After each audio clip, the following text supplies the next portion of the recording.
Hey guys, alright, welcome back. We're going to review the Destiny 2 Season of Plunder game pack. But I also want to review with you a couple of other game packs that are used as backup options if, for whatever reason, the Season of Plunder game pack decides to bug out on you. So that's what I want to show you today, just a couple of those things. And before we go forward with any of that, I'd like to show you this. The Cronus Zen spreadsheet is completely updated. Now I put Vex Mythoclast right here into the auto rifle section for the exotic. This is a spreadsheet that I have in Discord, by the way, I should mention that. When you guys are actually going into the spreadsheet, you'll notice I have notations right there. Anti-Recoil, aim assist values change based on in-game controller sensitivity.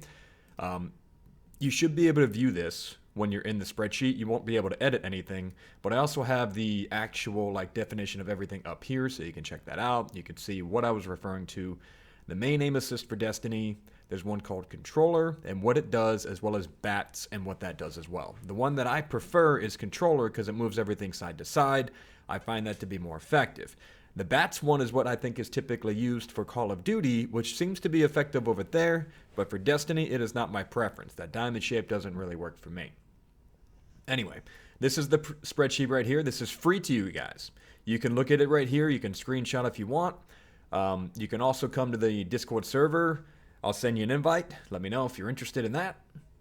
And right here under Legendary, you'll see that I have everything updated from all of the seasons. I just put current season or Doom Eternal. Most of my testing has been done lately on Doom Eternal because that one is more steady from what I noticed and gives me a bit of, it gives me better feedback. It gives me more consistency, which is all I really want from what I'm asking from this device.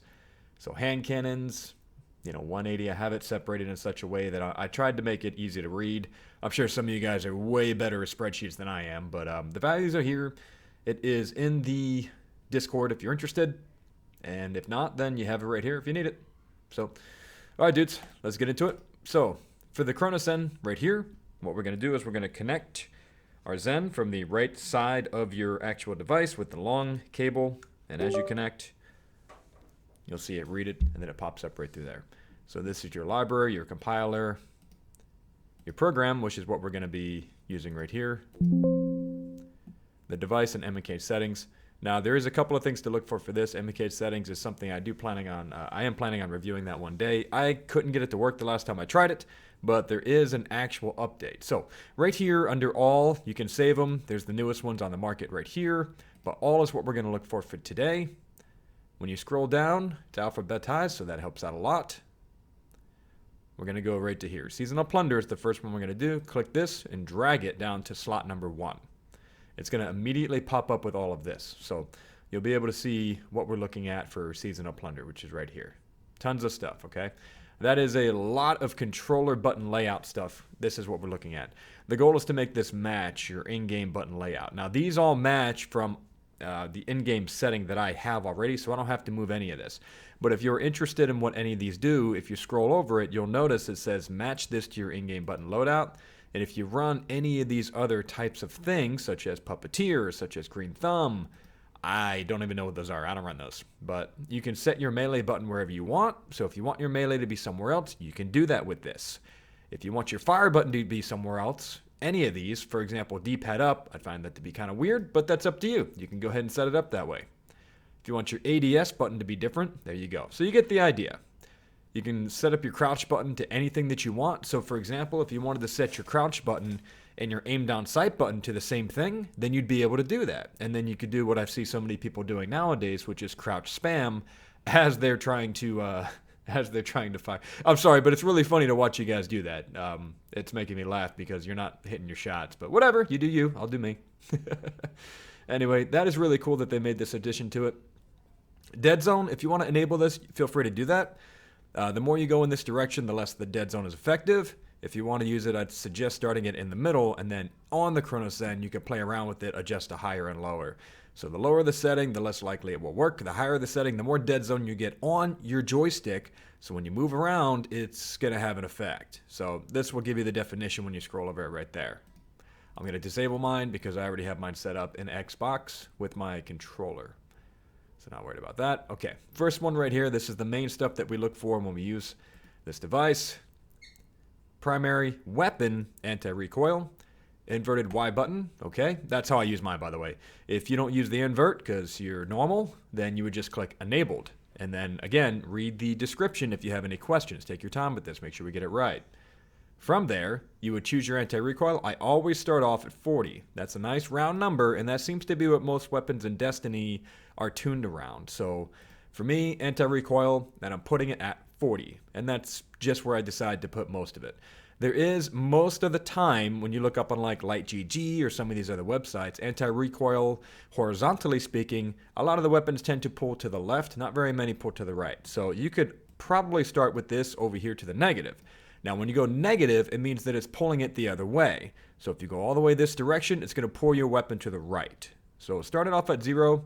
You could probably put it around -5 to -10 for most weapons, especially some of the fast-firing pulse rifles. The Vex Mythoclast I have set up at -10, and that pulls it more towards center.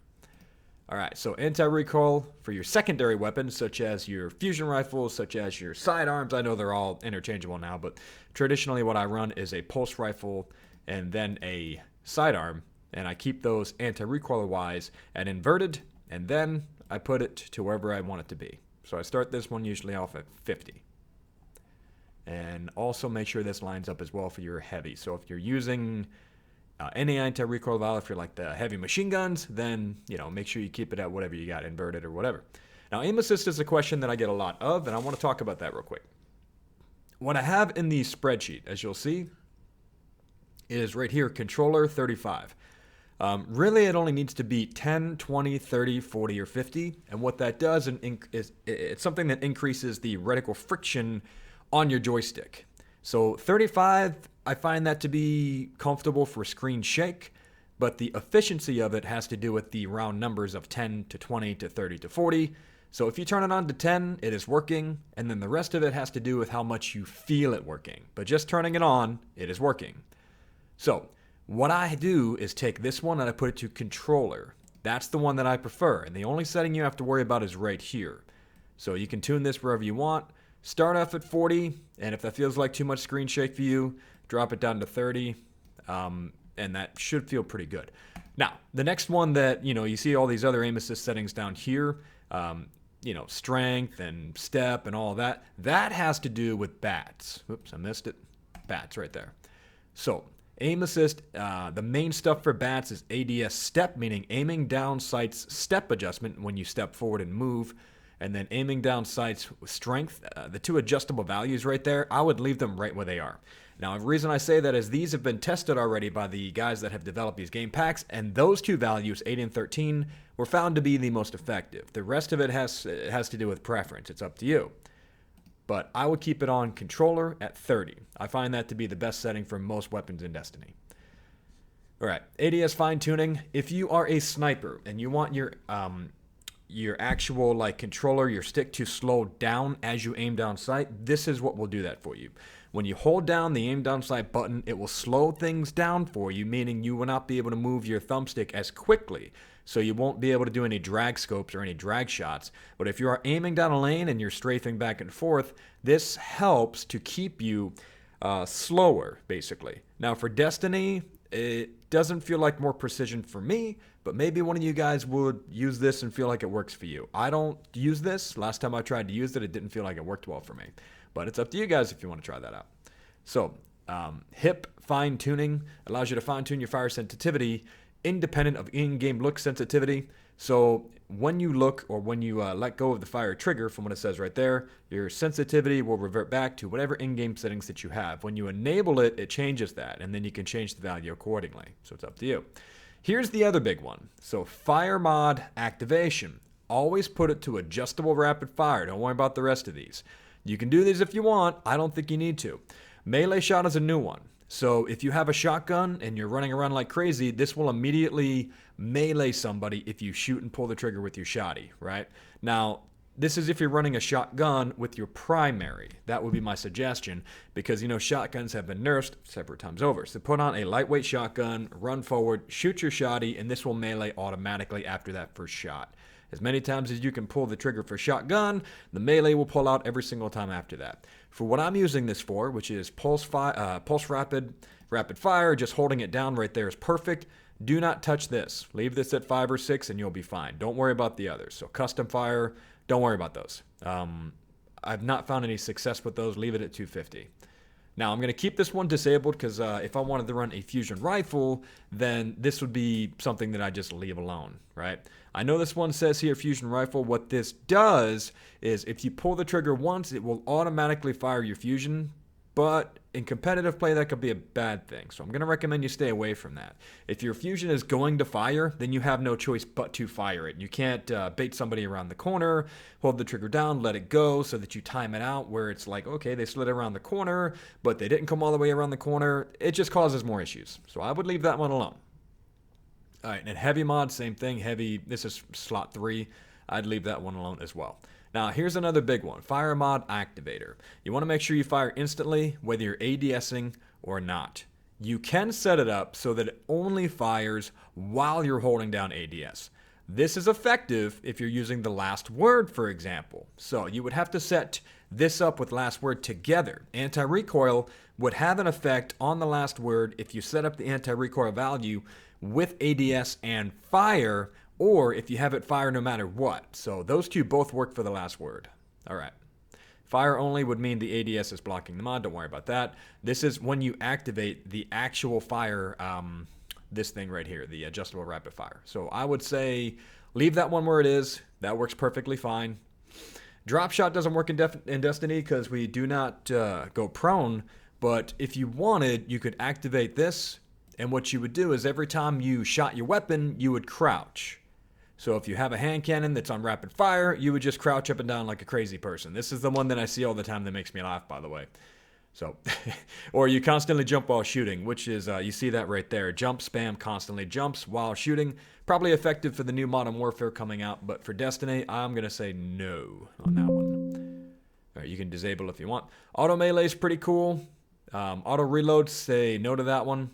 Easy super, if you're someone that has an issue with pulling 2 buttons at once because of your fingers, your motor control, then this will set it up on your D-pad. So that's pretty cool.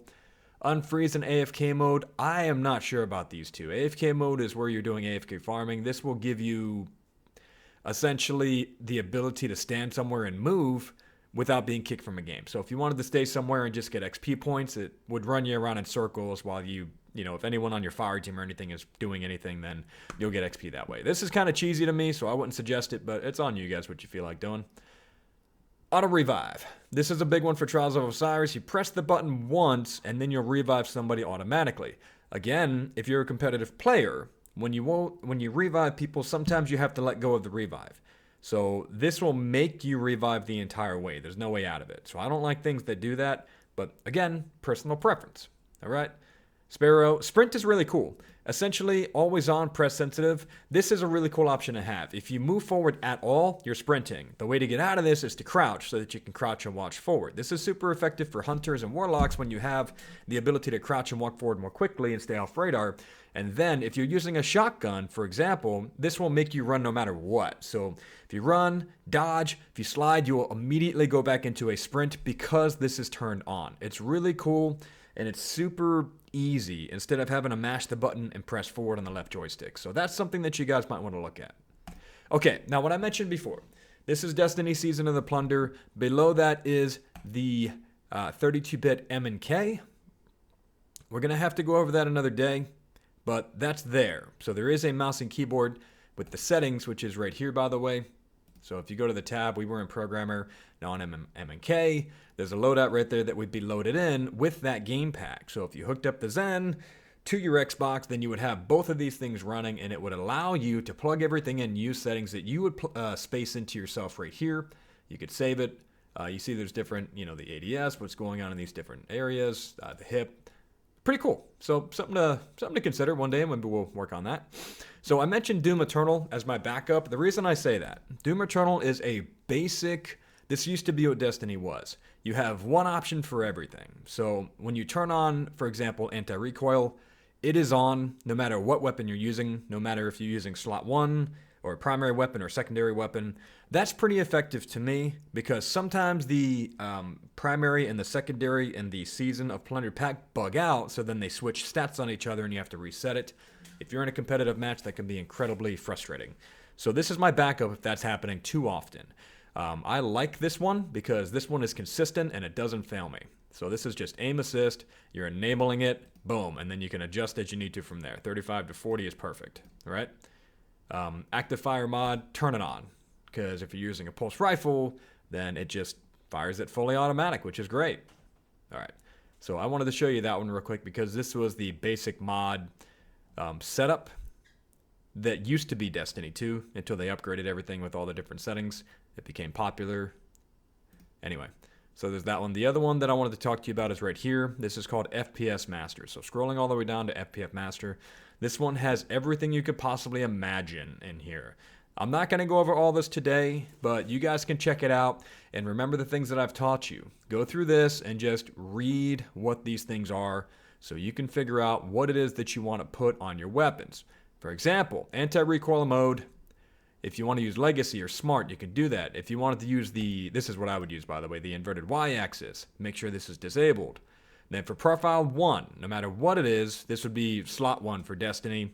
You would have your anti-recoil value set up for your primary weapon. And then it goes the same way through all of them. So that's all the anti-recoil spots that you could use. Pretty cool. It gives you the definition of polar assist and everything else in there. So yeah, if you need another backup from Destiny, as opposed to, like, let's say Doom Eternal, then you would have the option of using Fps Masters. So that's pretty cool that it's in there. Yeah, that's really it, guys. That's the end of the video. All you gotta do when you get done with all this is hit this home plate looking button to program your device. It'll let you know down here you're saving to your device, and then boom. That's the long and the short of it. Once it's saved, it'll show you right there that it's successfully done. You can unplug your device, and you're good to go. All right, my dudes, I appreciate all you guys. Hopefully this is helpful to you. If you got any questions, make sure you leave them down in the comment section down below. Remember to keep it zen out there. Also remember that I am sponsored by Prestige Labs. These guys offer quality supplements for weight loss, for muscle growth, as well as soreness recovery and inflammation reduction. If you guys want something of a badass product, they're the guys that you go to. Check the description section down below for 30% off using the code FitnessandGaming at checkout. All right, guys. Thank you so much for your time. Love all you guys. Remember to keep it zen out.